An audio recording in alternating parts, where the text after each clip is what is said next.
I don't think this is a life-changing issue. I don't see it that way. Definitely, it's nice to be recognized for your contributions by the government. So I thank the central government for recognizing me with this award. But I think after the initial excitement, in a few days, life will be back to normal.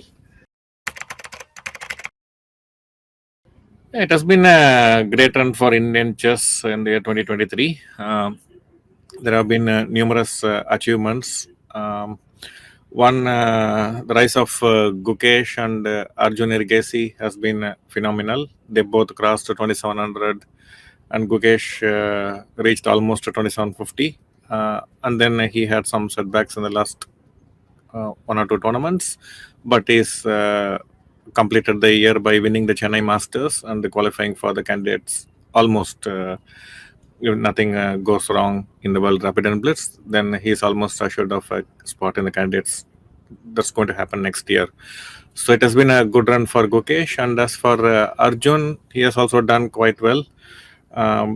He had some stagnant phase for a few months. The rating was kind of stagnating, but the last few tournaments he seems to have found the rhythm, and he is back with a bang. He's also in the second position in the World Rapid ongoing. And also with Vidit Gujarati, he has made a very good comeback. He is giving a very good fight for these youngsters, and he has also qualified for the candidates. And Praggnanandhaa, he has also qualified by winning the silver in the World Cup, in the FIDE World Cup. So it has been a good performance from Pragg as well. He has, I believe, in the second position as far as rating list is concerned, next to Vishayanand. So these three youngsters, Gukesh, Pragg, and Arjun Ergesi, have done phenomenally well. And also Vidit Gujarati, he has done quite well. And apart from this, we can say Ronak Sadhwani also has been doing well. And Nihal Sarin, he crossed to 2700 rating and then went back again. But I'm sure he will again cross 2700 very soon. So many good performances. Arvind Chidambaram winning in Dubai Open. And now the young Bharat Subramaniam, he is doing phenomenally well in the ongoing World Rapid Championship in Uzbekistan. So in the men's section, all these performances are very praiseworthy. Among the women, we have Humpy in the second position in the World Rapid, Vaishali getting the Grandmaster title, and the third woman in India to get the Grandmaster title, and coming after a gap of 12 years. So that is fantastic from Vaishali. And she also won the FIDE Grand Swiss, which is probably the peak performance in her career so far. So she has also qualified for the candidates. Yeah, so a lot of good performance. Divya Deshmukh has been doing well as well. She had some rough years in between, but now she has managed to come back in the reckoning. So she is also a very good prospect for Indian women chess. Yeah, so overall, I would say a fantastic year for Indian chess 2023. Yeah, I wouldn't say they became good players because of me. It's a collective contribution. Before they came to me, they were working with the Bloom Chess Academy under coach Tyagarajan, who has done a phenomenal job, laid down the basics very well for them. And yeah, I've been working with them last 10 years, and they are doing phenomenally well. As I mentioned, Vaishali became a grandmaster recently, a few days ago, and this is the third woman in India to win this coveted title. It's not very easy for a woman to become a grandmaster in chess, and she has done it convincingly. And as I said, she also won the FIDE Grand Swiss. Yeah, very nice to see. Last year, Pragg was given the Arjuna Award, and this year, Vaishali has got the Arjuna Award. So nice to see from the same family, the brother and sister getting this prestigious award, getting recognized for their contributions to the game. And I am hoping they have a lot more to offer to Indian chess. Yeah, he had a slow start to 2023 in the Tata Steel Masters in January. He was doing phenomenally well in the first half, where he was in the second position next to Abdusataro. and then he had a rough 5 rounds in between, which pushed him down in the standings. And then he played in WR Masters tournament in Germany, where it was a decent performance. So till May or June of 2023, his performance was acceptable, but nothing special. But then he accelerated. He did extremely well. Was the best performing player in the Global Chess League that happened in Dubai when he was playing alongside Magnus Carlsen for the same team. And then he won a strong tournament in Hungary, followed it up with a win in a rapid event in Hungary, and then he played in the World Cup, which is a month-long event where he went to the finals, defeating Hikaru Nakamura and also Fabiano Caruana.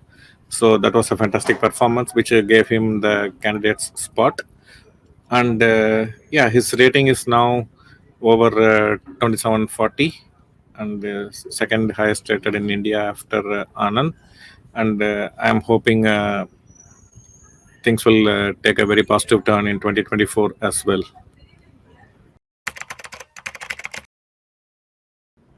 Yeah, it's not very prudent to predict these things, but we can definitely plan for these things. So we are hoping he'll be able to become a world champion in coming 3 to 5 years from now.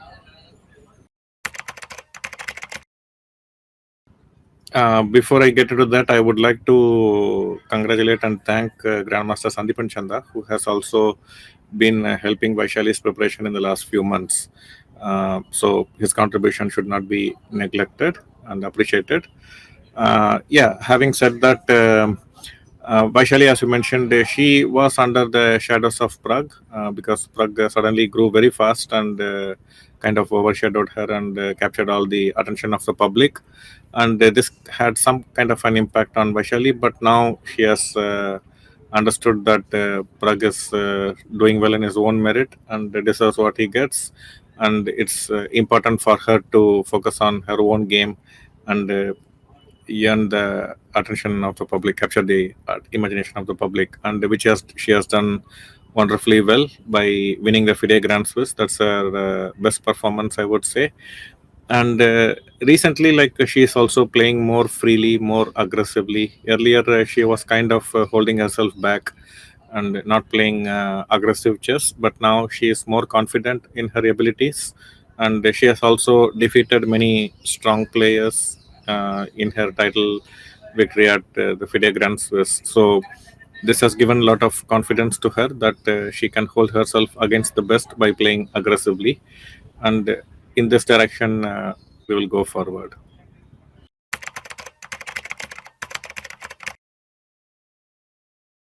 Basically, like this happened when I was uh, taking a camp in Oslo for Offerspill Club, which is owned by Magnus Carlsen, when the World Cup was happening in a different country, where Magnus Carlsen and Pragg were playing. And Pragg was playing against Hikaru Nakamura that day, and he eliminated Hikaru from the World Cup. And Hikaru generally has very unpredictable nature, and he has defeated Magnus few times in the recent past. So was a contender for the World Cup title. So when he was eliminated by Pragg, Magnus was very happy. So he immediately came to Pragg and congratulated Pragg on his defeating Hikaru.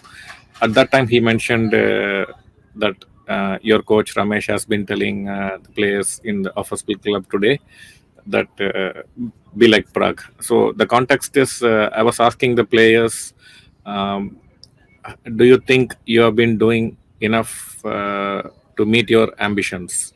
Have you been doing justice to meeting your ambitions through your hard work? And almost everyone said no.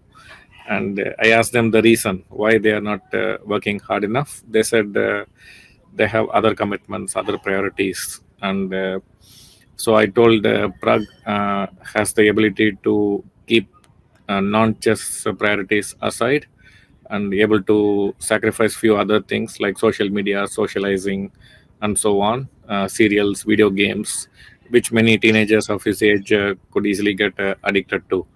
So he has the ability to sacrifice those things in his pursuit for in chess excellence. And in that sense, I said, be like Pragg.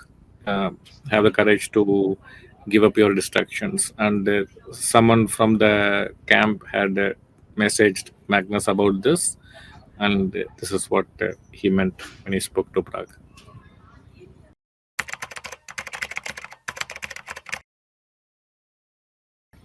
It has been 25 years since I became a coach, but it's only the last 15 years I'm a full-time trainer. From 98 till 2008, those 10 years I was also an active player, and I was also working with Indian Oil Corporation and doing the training alongside.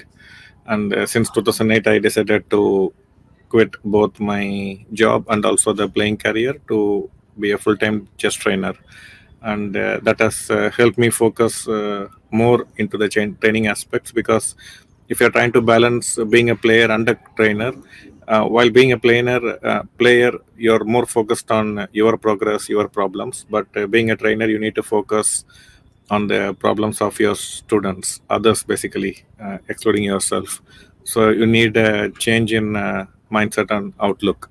So this decision to quit my job and playing career helped me focus better as a trainer.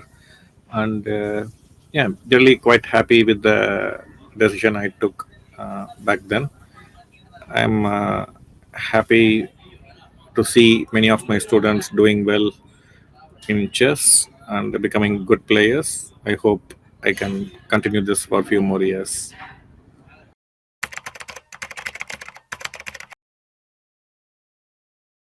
Yeah, I've been with the Indian team for maybe 12 years or so. Uh, but then I resigned after the previous Olympiad in 2022 held in Chennai. And as you mentioned, in 2014 we won the bronze medal, the chess Olympiad for the first time.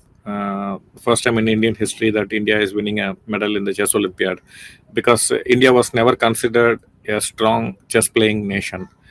We did not have many players other than Vishwanathan Anand for a very long time. So India was not never taken seriously.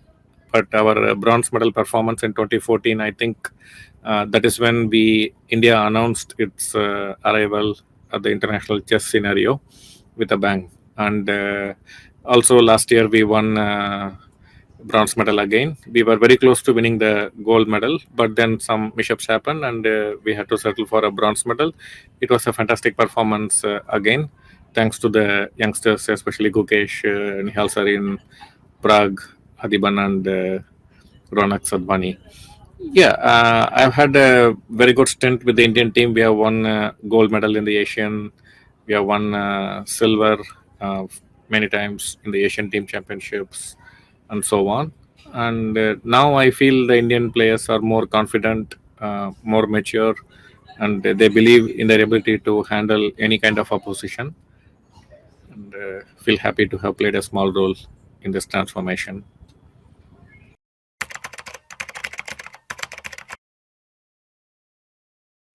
Yeah, generally what I'm seeing is like the more I travel to India, I see like people have a very high standard of living, and they are very comfortable with their life, and especially the young kids, they don't have to struggle to earn anything in public life.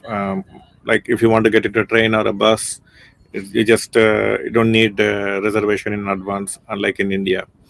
But because of this, what I feel, when we give them positions to analyze, they are not able to focus for long, putting some difficult handling difficult situations and investing a lot of time, energy, and attention into an activity for a very long time. It is not coming easily to them. And for the Indian children, it's easier. They have better concentration for longer duration, and they kind of realize like if they have to be good at something, they have to invest themselves wholeheartedly in the process. That means you have to spend more time in that activity. For example, to be a good chess player, you need to practice 3 4 hours at least every day from a very young age. And for many children, it's not easy, especially for children in the West, because they have other interests and commitments as well. But for the Indian kids, usually like they commit themselves to one activity at a very young age, and they pursue it wholeheartedly. So that gives us a better work ethics in my view, and that's a huge advantage.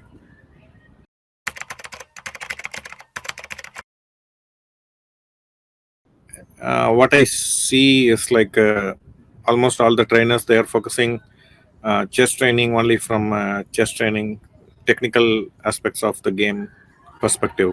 If they are trying to teach chess, they are only teaching chess, opening, middle game, end game, and so on, different concepts, etc. But what I feel my approach, how it is different is I feel if someone is not ready to learn, not interested to learn, not investing their concentration, time, effort into learning, whatever we teach is not going to make much of an impact. So before we teach chess, it's very important to prepare them mentally for the journey ahead. I think this is the main difference with my approach. My approach is largely psychological. So first, I try to give them confidence that whatever they want to learn, they can learn. So there is nothing in chess that is not learnable. But to learn this, you need to be interested in learning. Because many children, they feel some areas of chess is boring, and they are not good in some areas, and so on. So they have some dislikes in certain areas. They feel they are not good in certain areas, and whenever those topics are taught, they are not going to learn them effectively. So I try to give them confidence, whatever they want they can learn. And also, like chess is a learnable game, but it is important they invest good time, good effort into learning all aspects of the game. And once this information is conveyed in a very forceful and acceptable manner, then they are more receptive to learning difficult things and things they dislike also more effectively. And then the technical aspects kick in.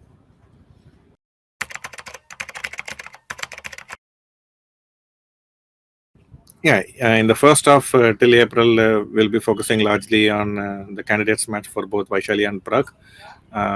We have put together a small team to help both the players in their preparations.